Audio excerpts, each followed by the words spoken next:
Dear student, Assalamu alaikum. Today we are going to discuss verb and its kinds. And you must know that verb is very important for understanding English sentences and English, we should say that language. So before understanding verb and its kinds, and other thing that we must know, that is what is the minimum requirement for a sentence. The minimum requirement for a sentence, as you are looking at the screen, is a subject and a verb. At least these two things there must be in a sentence. We are able to find, we are able to make a sentence when we have a subject and a verb at least. Subject is something about we are talking, or we should say that about whom some information is conveyed.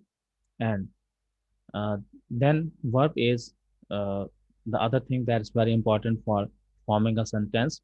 But there are so many kinds of verbs that we are going to understand here. We are going to discuss that. Number one is transitive. Transitive are those verbs in which we should say a subject passes, the action of a subject passes to the object. We are here having the examples. We are playing hockey. As we know, as we can understand that here the action is passing from subject V towards the object hockey. In the same way, we are walking our horses. So here once again, we are walking. V is subject and walking is transitive because it is passing its action from V towards horses. Then we come towards the other kind of verb, that is intransitive. Intransitives are those verbs in which action doesn't pass from, we should say, subject towards the object. So we can say that in simple way that it doesn't need an object for its completion of action. We are playing in the ground. So here playing is used as intransitive verb. So we should understand that transitive and intransitive can be made by ourselves when we are using in the sentence. They can be transitive or they might be intransitive. But you should also keep in mind there are some verbs that are compulsory for to be used as transitive, and others are there that are used in transitive. But in major verbs, we can use them transitive and as transitive and in as intransitive too. As we are having the example here, playing is used here as a transitive, and then it is used as intransitive in the other sentence. He is walking on pavement. Here walking is also intransitive because it doesn't need any object for its completion of the action. There is another point too that the student must know, that sometime uh, we use an object in front of the verb, but that object doesn't need, we should say that for the completion of its action. For example, if we say that the bubble burst itself, the bubble burst itself.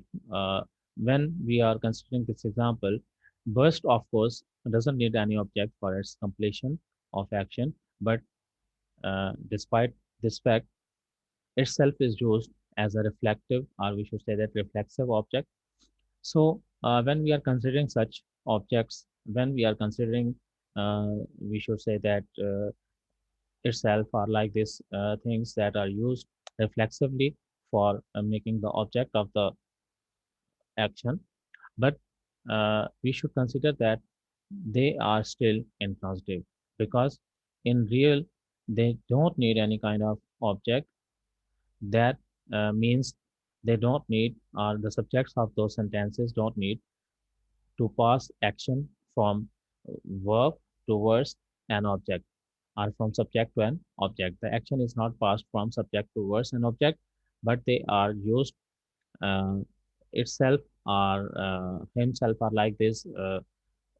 Objects can be used as reflexive object, so they are extra and they don't need to be considered as compulsory part, so they will be considered intransitive even then if itself is used. The bubble burst itself, that is an example. Helping verbs. Then we come towards the other point of our uh, verb and its kinds. That is helping verb, or they can be called auxiliaries. These, as the name shows, that these are the verbs which help the subject to connect with the main verb. For example, be. Be is the very basic form, or we should say that the simplest form of helping verb is be. Is, am, are, was, were, has, have, had, been, do, does, and did. These are the helping verbs that we use. But students should also keep in mind that is, am, are, was, were might be used as a linking verb. We should always remember, we should always keep in mind no word in isolation can be recognized. When we are going to use that word in the sentence, that would uh, we should say ground meaning, that would make it a part of speech. So whenever we are going to consider some word, we must use it in sentence. We must consider it according to the context of that word, according to the surrounding situation of that word. Then it would be granted meaning, that it would be granted it to be a part of some part of speech. So we are coming towards the next part, that is helping verb. He is running after a kid. Right now, we can understand that he is a subject and running is the main verb, or we should say that action verb, and that action word is connected with the subject. Exactly, we were repairing. Repairing is the main verb, and it is connected with we, that is the subject. He does not work hard. Once again, here, work is, we should know that that is main verb, and that main verb is connected with he with the help of does. And here, not is an adverb. Then we come towards the other type of, uh, we should say that verb, that is modal. Modals is a word that has been originated from mood. So this word, modals mean semi-verbs. They are also called semi-verbs. Mean express the mood of the subject, neither helping verbs nor full verbs. They lie between them. Mean modals are those verbs which are not fully action verb, or we should say that action word, uh, nor they are some helping verb. They lie between the two. And these verbs express the moods of a subject. So we can understand that which are the models in mostly we use these words as models. For example, will, shall, would, can, could, may, might, must, ought to. But we should also keep in mind that there are some other, we should say that combination of words that are used as models. For example, had, better. Uh, there might be some others too, but uh, we should consider the words that are used in single, that are used as modals. He will follow my instruction. We can say that here will is a modal. It can't be considered a helping verb because it is actually showing willingness, how the willingness of a subject is showed here. We can understand that he will follow my instruction means he, the person, the subject is saying about his willingness, his choice, that he will do something or not. She may attend the class today. She may is showing, we should say that probability, he might do something or not. And we should also understand that might, and we should say that could and would, they are generally used in the past form of this. We can say that will, would is the past form of will, and we can say that might is the past form of may, and exactly could is the past form of, we should say, can. But that is not 100% true in all the cases. Sometimes we also use might in present tense, and exactly we can use could. Infinitive. Then we come towards infinitives. Infinitives are the basic form of a verb. The very basic form of an action word are the main verb that is called infinitive. Generally, students consider that there are three forms of a verb, but in we should say accuracy, in precision, when we consider formally the form of a verb, we must understand that there are five forms of a verb. The very first form of the verb is called infinitive that starts with to. For example, if we are going to consider meet, then we should form five forms. To meet is the first form that is called infinitive. Then meet or meets that is called present form. Then comes towards past form met, and then comes towards fourth that is met once again, and that is called past participle, and then meeting that is called present participle. So dear students, in precision, in accuracy, when we are going to consider the form of verb, there are five forms of the verb, but generally we consider three forms as we are instructed, as we are told that there are three forms of the verb when we are considering in accuracy, in precision, in strictly formal way, the forms of the verb, they are five forms of the verb. So here we come the very basic form. Infinitive is the very basic form of verb that is not confined to a tense, a number, or person.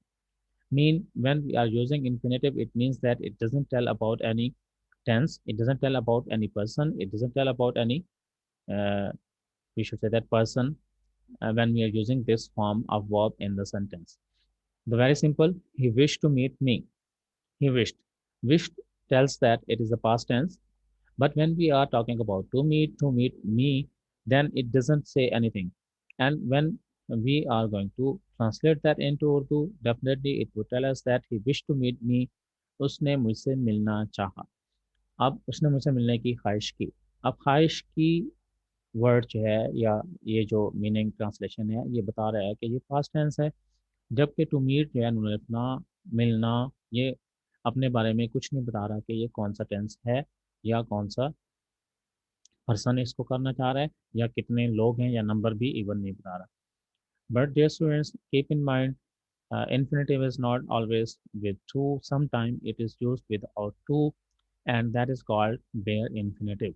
Grammarians tells us that in some cases we also use infinitive that is without to, and especially you should know that sometime when we are using two uh, verbs and the first verb is related to, in general or in most of the cases when the first verb is related to, we should say that senses are that are related to our one of any senses.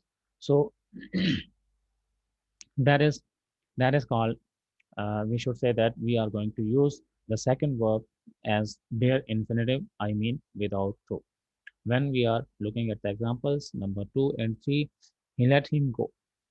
Go, of course, is infinitive. We can understand, we can identify that here in the sentence two verbs are used, and the second verb must be infinitive even if it is without to.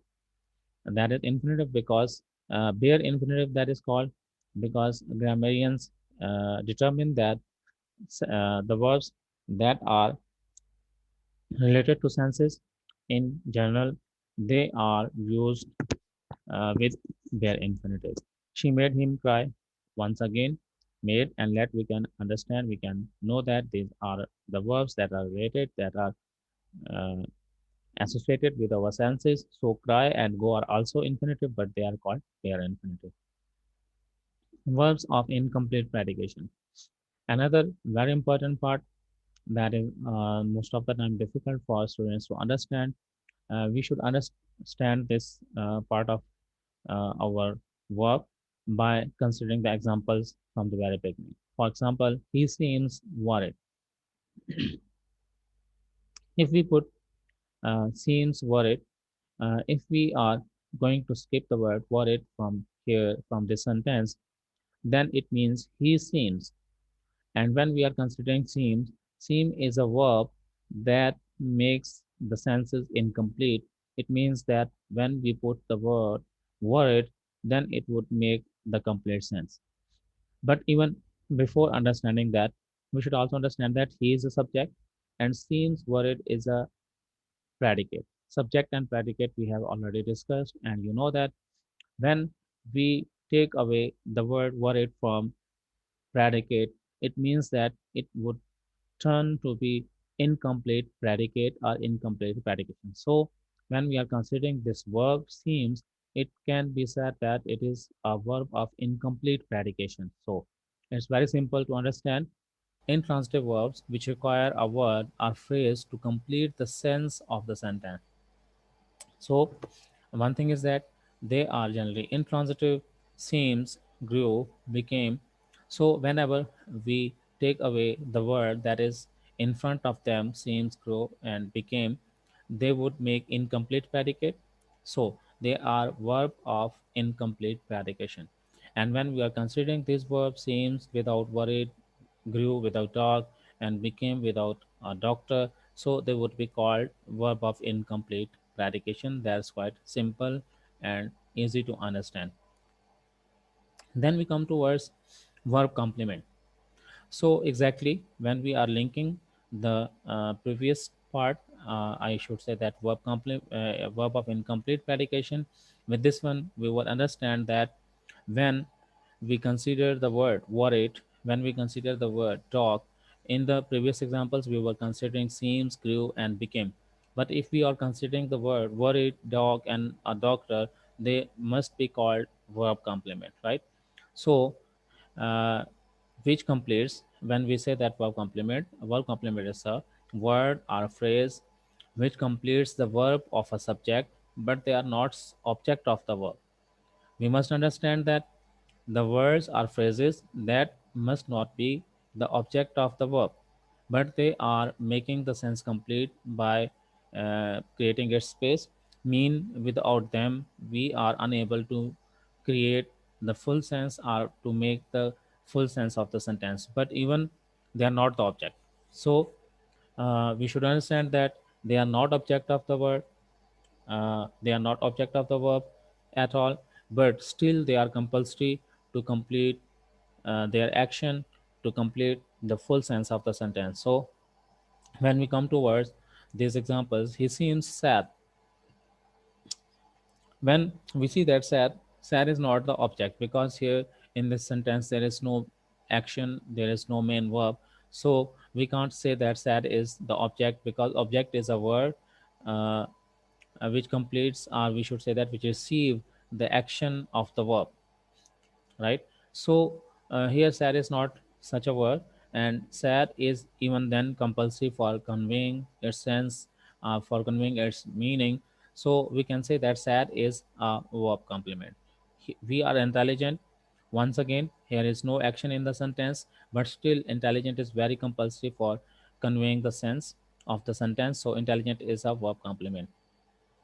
He tried to snatch her purse. Once again, he tried to snatch her purse. Once, when we are thinking about to snatch is also we should say that a phrase that is in meaning, we should say infinitive, but here as a structure, it is working as a verb complement, because he tried her purse. When we are going to say, that would make incomplete sense. Here in this case, action is present in the sentence, but still to snatch is a very compulsory part, and without it we are unable to convey the sense. In most of the cases, verb complement is found in the sentences where no action is present, but in some cases it is found in the sentences where it is in the form of an infinitive, but in the sentence the action is also present. We can see that in first example, second example, and the fourth example, we are unable to find any main action in the sentence, but in third example there is main action too, but that verb complement is connected with the main verb. A noun verb complement is called noun predicative. And another thing that we should also know sometime, that might be asked, that when verb complement is in the form of adjective, that is called adjective predicative, and when it is in the form of a noun, as in here doctor, that would be called a noun predicative. Then we come towards subject complement. Subject complement is, as we are looking at the example, in the previous examples we come to know that sad, intelligent, and doctor. They were telling about he, we, and he. When we are talking about sad, sad is are telling about he is a subject. When we are talking about intelligent, it is telling about subject we. And when we are talking about doctor, it is also telling about he. When a verb complement is telling about a subject, then it can be called, uh, we should say that subject complement. When the word is telling about subject.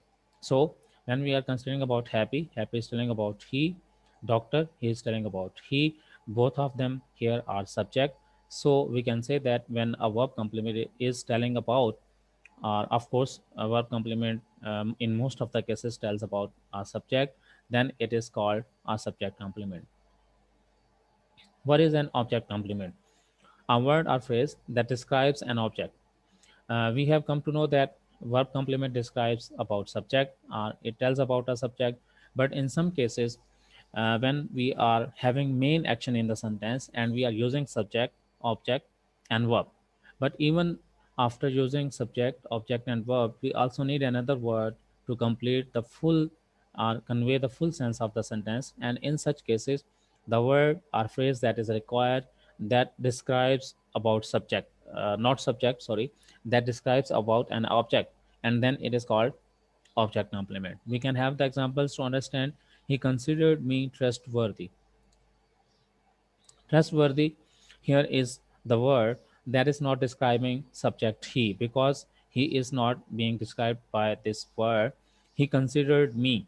Me is described by this word trustworthy. So me is an object, and so trustworthy will be called an object complement. The chairman made him. The chairman is subject, made is the verb, him is object.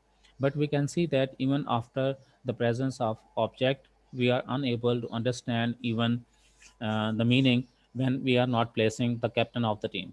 So such words are phrases that describe an object, they are called object complement. And students should know that object complement is used in the sentence where we are having main action and subject, object, and verb.